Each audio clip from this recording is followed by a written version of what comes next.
na gwanjo.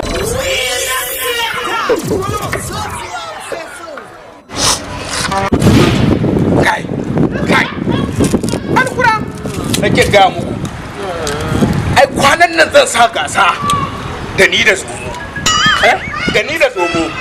Zomo? Tsakanin ni da shi zan ga wane ne ku gudu. Zomo kuma?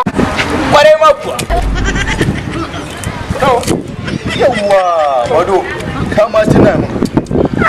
Wai wani babban malami ka sani ne da za ka haɗa ni da shi? Ijan. Ai akwai malamin da zan haɗa ka da shi. Zan haɗa ka da Dr. Aminu OPP. Yawwa, ya za a yi don Allah ka haɗa ni da shi don Allah. To amma me za ka yi a wajensa? To, wai kai ina ruwanka? Laya zan karɓa. Layan me? Ana zaune ƙadau. Layan ɓata. Kawai idan na ji ina sha'awar rake, ina latsa ta kawai ganna a gonar rake.